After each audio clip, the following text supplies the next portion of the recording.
ஏங்க ரொம்ப சாரிங்க, சிரிக்க கூடாது, சிரிக்காம எப்படின்னா பேசினோண்டா அப்படின்ற ஒரு முடிவோட தான் வந்தேன். பட் கேமரா முன்னாடி உட்கார்ந்த உடனே எனக்கு சிரிப்பு அப்படி வருதுங்க. என்ன தவம் செய்தனை யசோதா, அந்த மாதிரி தான் வந்து பாத்தீங்கன்னா, ஏல செவ்வாழ இதுக்கெல்லாமையா பயந்து ஓடி போய் ஒளிவ அப்படின்ற மாதிரி வந்துட்டு இருக்குங்க. நீங்களே தகவல் கேள்விப்பட்டிருப்பீங்க. இன்னைக்கு வந்து புஷி ஆனந்த் அவர்களை எப்படியாவது கைது செய்ய வேண்டும் அப்படின்னு வந்து காவல்துறை பாத்தீங்கன்னா தேடிட்டு சுத்திட்டு இருக்காங்க. அதாவது புஷி ஆனந்த் மட்டும் கிடையாது, புஷி ஆனந்த், அப்புறமா அந்த கரூர் மாவட்ட செயலாளர் மதியழகன், அப்புறமா வந்து பாத்தீங்கன்னா நம்மளுடைய சிடிஆர் நிர்மல் குமார், இவங்க 3 பேரையும் வந்து பாத்தீங்கன்னா தேடிட்டு இருக்காங்க.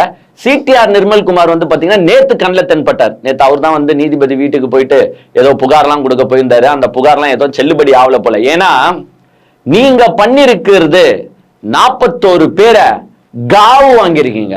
அது ஆக்சுவலா கொலைன்னு கூட சொல்லலாம். ஏன்னா எல்லா தப்பும் உங்க மேல. 41 பேரை கொலை பண்ணிட்டு நீங்க நீதிபதி வீட்டாண்ட முன்னாடி போய் நின்னா, பா வாங்கப்பா ஆர்த்தி எடுத்து, ஆமா நீங்க சொல்றதுலாம் கரெக்ட், திமுக தான் எதனா பழி வாங்கியிருக்கோம் அப்படின்னு சொல்லுவாங்கன்னு நினைச்சீங்களா? என்ன சொல்லி அனுப்பினார் நீதிபதினு தெரியல. இப்ப சிடிஆர் நிர்மல் குமாரும் எஸ்கேப். புஷி ஆனந்த் காலையில வந்து பாத்தீங்கன்னா அவரோட டெலிபோனிக் சிக்னல்லாம் வச்சு தேடி இருப்பாங்க போல. திருச்சியில லாஸ்டா சிக்னல் கிடைச்சிருக்கு.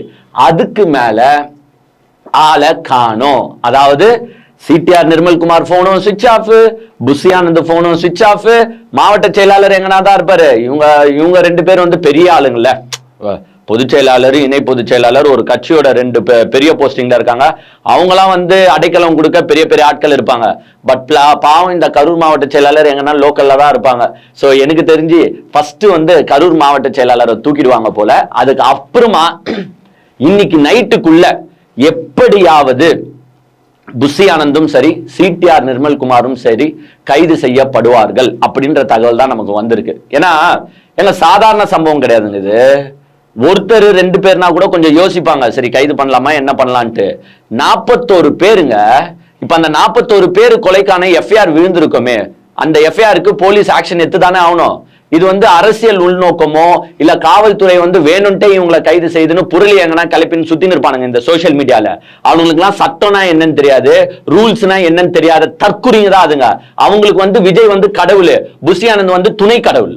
சரியா? அவங்களுக்கு வந்து ரூல்ஸ் தெரியாது. ஒரு 41 பேரு இறந்து இருக்காங்கன்னா அந்த 41 பேருக்கான எஃப்ஐஆர் எங்க, கேஸ் எங்க, அந்த கேஸுக்கு போலீஸ் ஆக்ஷன் எடுத்துதான் ஆகணும். யாரால இந்த படுகொலை நிகழ்த்தப்பட்டது, எப்படி இறந்தாங்க, ஒண்ணுமே இல்லாம இறந்து போயிடுவாங்களா? சும்மா வீட்டுல இருந்தவங்க செத்து போயிட்டாங்களா? அப்பா வீட்டுல வந்து அவங்களுக்கு நோயா இருந்துச்சு செத்து போயிட்டாங்கன்ட்டு எஃப்ஐஆர் விடுறதுக்கு இல்ல எஃப்ஐஆர் போடாம விடுறதுக்கு. இங்க 41 பேர் வீட்டுல இருந்தவன் உங்களை பாக்குறதுக்காக, யாரே விஜய பாக்குறதுக்காக வெளியில வந்து இறந்து போயிருக்கான். அப்ப யார் ரெஸ்பான்சிபிலிட்டி எடுப்பா? நீங்க தானே மிஸ்டர் விஜய் சார் எடுக்கணும். ஆனா நீங்க தப்பிச்சிட்டீங்க. நீங்க வந்து எந்த லெட்டர்லயும் கையெழுத்து போடல போல. லாஸ்டா அவங்க பொதுச் செயலாளர் வந்து ஐ வில் டேக் ரெஸ்பான்சிபிலிட்டி, காவல்துறை எது சொன்னாலும் ஓகே சார் நாங்க பண்ணிடுறோம் சார்ன்ட்டு ஒரு கண்டிஷன், எங்க 21 கண்டிஷன் என்னமோ போட்டாங்க காவல்துறை, அதுல ஒரு கண்டிஷன் கூட ஃபாலோவே பண்ணல. அப்ப அரெஸ்ட் பண்ணாம என்ன பண்ணுவாங்க? ஏங்க போலீஸ் எஃப்ஐஆர்ல வந்து தெளிவா குறிப்பிட்டு சொல்லியிருக்காங்க.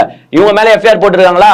தெளிவா குறிப்பிட்டு சொல்லியிருக்காங்க. இதே மாதிரி நாமக்கல்ல எஃப்ஐஆர் வந்திருக்கு, கரூர்ல எஃப்ஐஆர் வந்திருக்கு. ஆக்சுவலா இவங்க போற எல்லா இடத்துலயும் எஃப்ஐஆர் விழுது. பட் இதுலயும் உயிர் சேதம் ஏற்படாதனால அதை பெருசா காவல்துறை எடுத்துக்கல.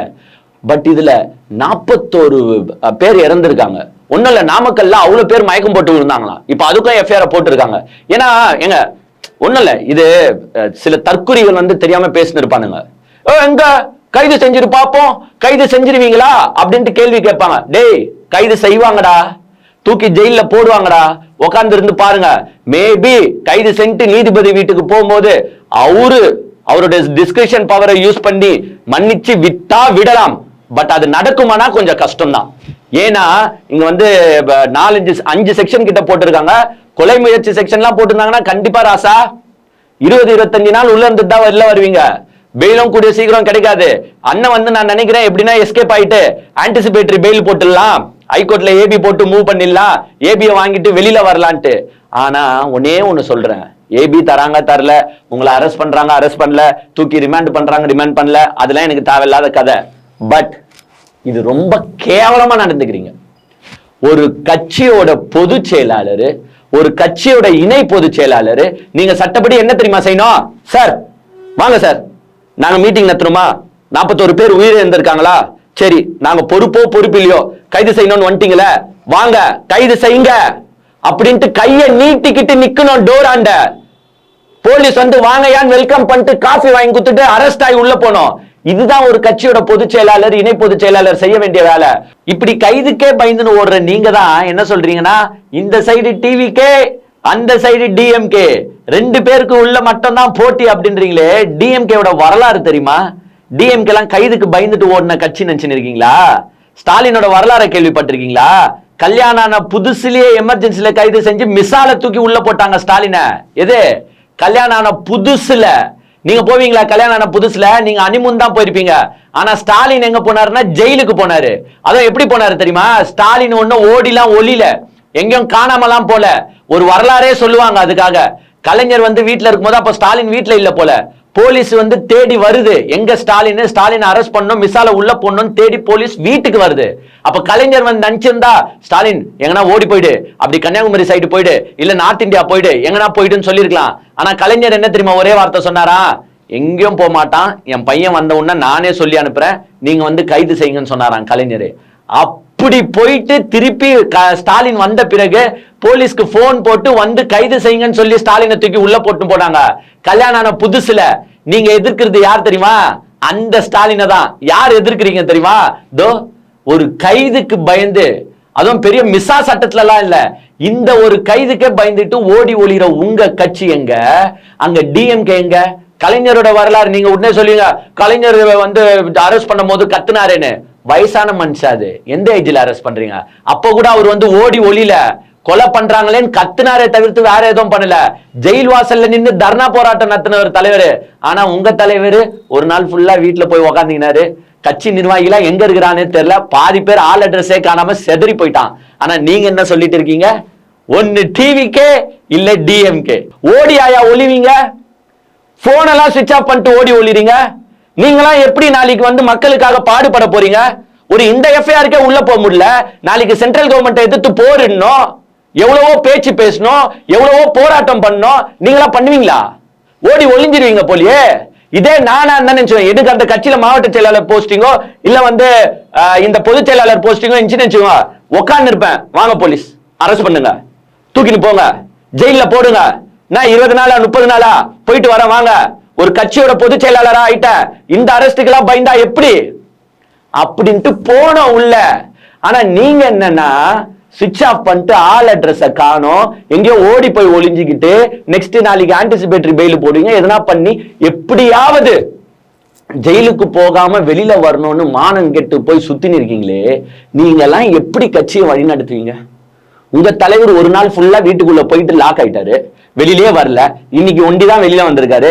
அதுவும் ஒரு சமாச்சாரம் வெளில வந்திருக்கு. சார் ஏன் வெளில வந்தாருன்னா அது நெக்ஸ்ட் டிபார்ட்மெண்ட்டுக்குள்ள வரேன். இப்போ வந்து பாத்தீங்கன்னா நாமக்கல்ல போட்ட எஃப்ஐஆர்லயே வந்து பல பேர் மயங்கி விழுந்திருக்கிறனால அங்கேயே வந்து செக்ஷன்ஸ் போட்டிருக்காங்க. பிளஸ் கரூர்ல வந்து இந்த 41 பேர் இறந்திருக்காங்க பாத்தீங்களா, அதுக்கு செக்ஷன்ஸ் 5 கேஸ் போட்டுட்டு அவங்க அந்த எஃப்ஐஆர்ல வந்து தெளிவா எக்ஸ்பிளைன் பண்ணிருக்காங்க. இது மாதிரி இந்த இறப்பு நேர்ந்ததுக்கு காரணம் என்ன? மெயின் காரணமே அந்த தொண்டர்கள் இல்லைன்னா அந்த நிர்வாகிகள் இல்லைன்னா பொதுமக்கள் அவ்வளோ நேரம் வெயிட் பண்ணதுதான் மெயின் காரணம். கிட்டத்தட்ட அவங்க வந்து ஒரு 7 hour 8 hour ஒரே பிளேஸ்ல நின்று இருக்காங்க. அந்த ஒரே பிளேஸ்ல அவங்களுக்கு தண்ணியும் கிடைக்கல, அவங்களுக்கு சாப்பாடும் கிடைக்கல, அவங்களுக்கு வெயில் அடிக்குது. So this Taveka people never made any arrangements. So ஒரு அரேஞ்ச்மெண்ட்டும் பண்ணாம இவங்க நிகழ்ச்சியை நடத்துனாங்க. ஆனா எங்க கிட்ட நாங்க பெர்மிஷன் கொடுக்கும் போது நான் இதை பண்ணிடுறேன், நான் அதை பண்ணிடுறேன், எல்லாமே தலையாட்டிட்டு வாங்கினாங்களே தவிர்த்து they never followed anything. Number 1. Number 2, mister Vijay சாருக்கு தெளிவா நாங்க சொல்லியிருந்தோம். ஆக்சுவலா சொல்ல போனா விஜய் மேலேயும் வழக்கு போட்டு விஜயும் அரெஸ்ட் பண்ணலாம், உண்மையிலேயே அரெஸ்ட் பண்ணலாம். அது இவங்க மேபி சில சட்ட சிக்கல்களுக்காக வெயிட் பண்ணிட்டு இருப்பாங்க. பட் விஜயும் கைது செய்யப்பட வேண்டிய ஒரு நபர் தான், அதுல எனக்கு மாற்று கருத்தே கிடையாது. பட் கைது செய்வார்களான்றது பொறுத்து நின்றா பார்க்கணும். அதுல 2வது கண்டிஷனும் என்ன போட்டிருக்காங்கன்னா, இந்த கொலைக்கு இந்த இறப்புக்கு மெயின் காரணமே பாத்தீங்கன்னா 2வது வந்து பாத்தீங்கன்னா நம்மளுடைய விஜயோட ரோட் ஷோ. விஜய் வந்து ரோட் ஷோ பண்ணதுக்கு பெர்மிஷனே வாங்கல, ஆனா விஜய் ரோட் ஷோ பண்ணாரு. ஆனா ஒண்ணு பாத்துங்களா, அந்த சனிக்கிழமை சம்பவம் வந்து விஜய் பண்ண விஷயங்கள் எல்லாமே அவருக்கு ஆப்போசிட் ஆயிடுச்சுங்க. எல்லாமே அவருக்கு ஆப்போசிட். ஏன்னா இந்த ரோட் ஷோ பண்ணக்கூடாதுன்றது வந்து உங்களுக்கு அவர் சுற்றுப்பயணம் மேற்கொள்ளும் போது ஃபர்ஸ்ட் வாட்டியே போட்டாங்க, திருச்சிலேயே சொல்லியாச்சு. இவரும் உசாரா ரோட் ஷோன்னு கணக்க காட்டல. எப்படின்னா காருக்குள்ளேயே உக்காந்துட்டாரு, அந்த பஸ்ஸுக்குள்ளேயே உக்காந்துட்டு டோரை திறப்பாரு, டோரை மூடுவாரு, எதனா வாங்குவாரு, எதனா உள்ள போடுவாரு. ஆனா காவல்துறை என்ன சொல்லியிருந்தாங்கன்னா, நீங்க வந்து கையை வெளியில ஆட்டக்கூடாது, பிளஸ் இன்னொன்னு அந்த ரூஃப் டாப்ல ஏறி நின்று கை செய்கையோ கையோ ஆட்டக்கூடாது அப்படின்றது தெளிவா சொல்லியிருந்தாங்க. இது வரைக்கும் இந்த திருச்சி எடுத்துக்கோங்க, அரியலூர் எடுத்துக்கோங்க, நாகப்பட்டினம் எடுத்துக்கோங்க, திருவாரூர் எடுத்துக்கோங்க, நாமக்கல் எடுத்துக்கோங்க, இந்த 5 இடத்துலயும் விஜய் வந்து பாத்தீங்கன்னா எனக்கு தெரிஞ்சு இஃப் ஐம் நாட் ராங் மேல ஏறி நின்னு கைய கைய ஆட்ல எதுவுமே பண்ணல. அந்த மாலை போடுறதுக்கு ஒண்டி ஒரு வாட்டி ஏறி நின்னாரே தவிர்த்து அங்க நின்று இந்த பிம்பம்லாம் காட்டல. பட் கரூர்ல என்ன பண்ணிட்டாருன்னா, எங்க அண்ணன் உங்களுக்கே நல்லா தெரியும்ல, செந்தில் பாலாஜி கோட்டையாடா இது, விஜய் கோட்டைன்னு நான் காட்டுறேன் பாடுறான்ட்டு மேல ஏறி நின்னு அங்க வந்து என்ன பண்ணாருன்னா ஜிம்பலக்கா டான்ஸ் எல்லாம் போட்டு தன்னுடைய கெத்த காட்டி ரோட் ஷோ மாதிரி கணக்கு காட்டிட்டார். இப்ப ரோட் ஷோ யாரை கேட்டு நீங்க பண்ணீங்கன்னு காவல்துறை கேக்குது. நம்பர் 2, ஏன்னா இந்த இறப்புக்கு மெயின் காரணம் இந்த ரோட் ஷோவோ தான். பிகாஸ் நீங்க வந்தது லேட்டு. எதுக்காக லேட்டா வந்தீங்கன்னா இந்த ரோட் ஷோவால லேட்டா வந்தீங்க. அவ்வளவு பேர் அங்க டிராபிக் வேற, உங்களுக்கே நல்லா தெரியும், நம்ம ஆல்ரெடி பேசியிருந்தோம். இவனுங்க எப்படின்னா இவங்க வந்துட்டா தமிழ்நாடே அவங்களுது, விஜய் எங்க வராரோ தமிழ்நாடு அந்த ரோடு தெரு டிஸ்ட்ரிக்டே அவங்களுது, அவனுங்க என்ன வேணாலும் அட்டகாசம் செய்வானுங்க. அந்த கரூர்ல வரும்போது பாத்தீங்கன்னா 2 சைடு ரோடையும் இவனுங்க எடுத்துக்கிட்டானுங்க. இது ஆப்போசிட் சைடு ரோடு கூட அங்க எல்லாமே ஒன் வே தான், எல்லாமே ராங் டைரக்ஷன்ல தான் போறானுங்க. அதர் சைடு ரோட வந்து மக்களுக்கு விடவே இல்லை. சோ எல்லா இடத்துலயும் கண்டினியூஸ் டிராபிக் ஜாம், அவ்வளவு பிரச்சனை. விஜய் பஸ்ஸே பாத்தீங்கன்னா ஒன்னு ராங் ரூட்ல போச்சு ஒரு வாட்டி. சோ இவ்வளவுக்கும் காரணம் யாருன்னா மிஸ்டர் விஜயும் விஜயோட அந்த கேன்வாசிங் மெத்தடும் தான். சோ இவ்வளவு பிளஸ் இன்னொன்னு எங்கன்னா அவங்க வந்து அங்க சரியா ஃபுட் ப்ரொவைட் பண்ணல, வாட்டர் சரி பண்ணல. நாங்க வந்து கரண்ட் கம்பி மேல ஏறாதன்னு சொன்னோம் ஏறினாங்க, மரம் மேல ஏறாதன்னு சொன்னோம் ஏறினாங்க, மொட்டை மாடி மேல ஏறாதன்னு சொன்னோம் ஏறினாங்க. ஏங்க சில கடைகளுக்கு வந்து இந்த இறப்பு எப்படி தெரியுமா நடந்திருக்கு? ஆக்சுவலா அந்த ஜெனரேட்டருக்குள்ள போய் ஃபர்ஸ்ட் அங்க கரண்ட் ஷாக் அடிச்சு பாதி பேர் இறந்திருக்காங்க. நம்பர் 1. நம்பர் 2, இன்னொன்னு என்ன நடந்திருக்குன்னா, இவங்க இந்த கடைகள் எல்லாம் இந்த சன்செட் போட்டு வச்சிருப்பாங்க பாருங்க, அதெல்லாம் ரொம்ப வெயிட்டாலாம் இருக்காது. இதுலயும் இந்த வானர படைகள் போய் நின்னுச்சு உக்காந்துட்டானுங்க பாதி பேரு. அந்த ஷீட்ல என்ன ஆயிடுச்சுன்னா திடீர்னு தொப்புன்னு விழுந்துரும்ல, எவ்வளவு வெயிட் தான் அது கேரி பண்ணும், அது தொப்புன்னு விழுந்தனால என்ன ஆயிடுச்சுன்னா கீழே நின்னுந்தாங்க பாருங்க, அவங்க மேல இவனுங்க தொப்புன்னு விழுந்துட்டானுங்க. விழுந்த உடனே அங்க சலசலப்பு ஏற்பட்டுச்சு, எல்லாரும் ஓட ஆரம்பிச்சிட்டாங்க. சோ எல்லாரும் ஓடும் போது அது என்ன கீழே போட்டு மெரிச்சிக்கின்னு கிரிச்சிக்கின்னு பாவங்க. கொஞ்சம் நினைச்சு பாருங்களேன் லேடிஸுக்கு, ஏன்னா அவன் அவங்க உயிரை காப்பாத்துறதுக்கு ஓடுறான், அவன் மேல ஏறி நசுக்கி போட்டு ஓடுறான். இதுக்கெல்லாம் காரணம் யாரு? நீங்க மிஸ்டர் விஜய். சோ அதனால புஷி ஆனந்த் கண்டிப்பா இன்னைக்கு எப்படின்னா அரெஸ்ட் பண்றாங்கன்னு சொல்லியிருக்காங்க. நம்மளும் வெயிட் பண்ணிட்டு தான் இருக்கோம், கண்டிப்பா அரெஸ்ட் பண்ணோம். அதே மாதிரி புஷி ஆனந்துக்கும் சரி, சிடிஆர் நிர்மல்குமாருக்கும் சரி சொல்லிக்கிறேன், இதெல்லாம் போய் நிக்கணும். பண்ணிட்டீங்க தப்பு, ஏன் ஓடி ஒளிறீங்க? உங்க மேல நான் 1% கூட உங்க மேல குத்தம் இல்லைன்னு நினைச்சிருக்கீங்களா? 1% இல்ல 100% உங்க மேல தான் குத்தம். போய் ஒரு 20-25 நாள் ஜெயில நிட்டுவாங்க. இதுல என்ன இருக்குது? நம்ம வீரப்பா டைலாக் தான் பேசிட்டீங்க. தாவேக்கானா என்னன்னு தெரியுமா? டிவிக்கானா என்னன்னு தெரியுமா? விஜயோட தளபதி படனா என்னன்னு தெரியுமா? இப்படி ஓடி ஒளிறதுதான் உங்களோட திறமையா? உங்க தளபதி இப்படிதான் சொல்லி கொடுத்தாரா ஓடி ஒளிங்கன்னு? இப்படி கேவலமா பண்ணாதீங்க. ஸ்ட்ரைட்டா போய் அரெஸ்ட் ஆகி ஜெயிலுக்குள்ள போயிட்டு வாங்க. அப்பதான் நாளைக்கு தொண்டை வந்து என் தலைவன் வந்து என் கட்சிக்காக ஜெயிலுக்கு போயிட்டு வந்தான்டான்ட்டு கொஞ்சம் பெருமிதம் படுவான். நீங்க எப்படியோ போராட்டம் நடத்தியோ, சென்ட்ரல் கவர்மெண்ட்டுக்கு எதிராக போராட்டம் நடத்தியோ எதுக்கும் நீங்க ஜெயிலுக்கு போக போறது கிடையாது. பிகாஸ் நீங்க அவங்களுக்கு அடிமையா தான் இருக்க போறீங்க லாஸ்ட் வரைக்கும். அட்லீஸ்ட் இதுக்காக வச்சு ஜெயிலுக்கு போயிட்டு வாங்களேன். நாளைக்கு வரலாறுல நீங்களும் சொல்லிக்கலாம்ல, ஏங்க நானும் கட்சிக்காக ஜெயிலுக்கு போயிட்டு வந்தேங்க, நானும் விஜய்க்காக ஜெயிலுக்கு போயிட்டு வந்தேன்னு ஒரு பில்டப் வச்சு விடலாம்ல.